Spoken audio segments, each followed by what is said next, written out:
Alors j'hésite. Soit je vous chante une chanson, soit je vous raconte une histoire, soit je vous parle du budget. Et je me dis que finalement, puisqu'on a des indemnités d'élus, autant faire notre travail plutôt que de faire le clown. Et je vais vous parler du budget.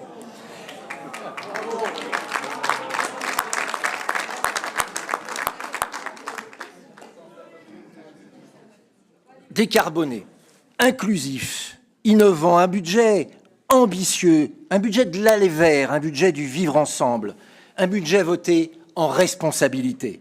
Voilà, je crois qu'on n'ira pas plus loin pour obtenir des renseignements de votre part, puisque vous vous êtes engouffré dans les éléments de langage et la novlangue depuis 2 jours pour cacher le vide stratégique abyssal de la très mauvaise copie budgétaire que vous nous avez présentée.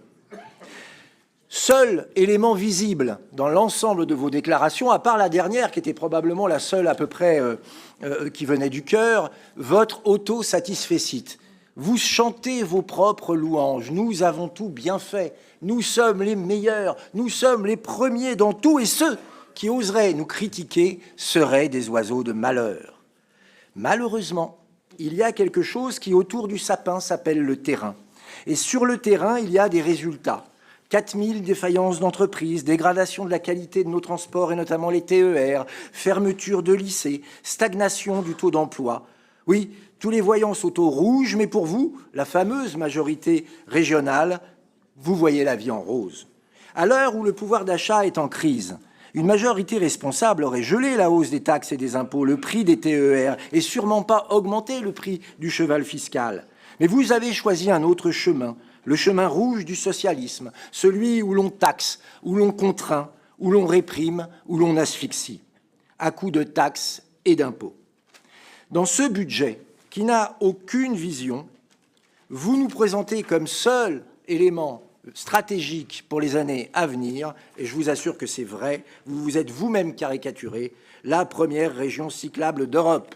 C'est ça, la seule stratégie énoncée. Pour le reste, c'est du pas à pas, du jour le jour, du chèque par chèque. Pire encore, vous n'avez pas renoncé à vos vieux démons, la gabegie communicationnelle. Vos dépenses de communication extravagantes franchissent cette année la barre symbolique des 6 millions d'euros.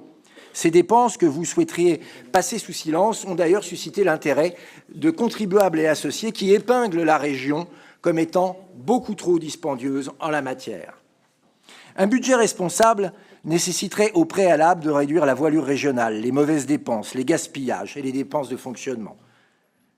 Mais vous ne l'avez pas fait, vous êtes passé à côté. Il faut dire que cela demanderait un courage politique que vous n'avez probablement pas. Ce budget est statique, il prône le statu quo, là où il faudrait un budget de rupture. Il faut pourtant agir et agir d'urgence au service de nos territoires et de nos concitoyens, avec un budget qui lutte contre la désertification médicale, contre la fermeture des lycées et pour remettre en place nos services publics. Or, la réalité de votre bilan va à l'inverse. D'ici 5 à 10 ans, un médecin sur 3 prendra sa retraite dans le Grand Est. En agriculture, le nombre de nos exploitations agricoles a reculé de 17% depuis 2010. Et pour l'emploi, de l'aveu du Césaire, vous êtes, après la région Bourgogne-Franche-Comté, la région qui enregistre le plus faible progression de moyenne annuelle sur 10 ans au niveau de l'emploi en général. Alors vous allez nous refaire le traditionnel « c'est pas ma faute ». C'est pas ma faute à moi, comme une espèce de Lolita régionale. C'est pas ma faute à moi, c'est le Covid, mais ça marche plus. C'est pas ma faute à moi, c'est l'invasion de l'Ukraine, mais ça marche plus. Alors maintenant, il y a, c'est pas de ma faute à moi, c'est la censure. Moi, j'ai tout bien fait. C'est les autres qui sont méchants. Non. Il y a un seul responsable, Monsieur Franck Leroy, c'est vous. Il y a un seul groupe responsable, c'est celui de la majorité régionale, dans laquelle j'inclus bien évidemment le vice-président putatif, M. Chozereau. Alors, on a vu au niveau national que additionner les LR et les macronismes, eh ben ça ne marche pas, ça ne dure pas. Alors je lance un double appel, à vous, à la majorité régionale, changez de braquet, ayez une stratégie, ayez une vision, ne soyez pas simplement des experts comptables d'opérette, prenez de la hauteur, vous êtes des élus de la nation et nous méritons mieux que ça. Deuxième appel à la droite, ne vous laissez pas faire par les taxeurs et les écolos. Si vous êtes de droite, quittez cette majorité et rejoignez-nous.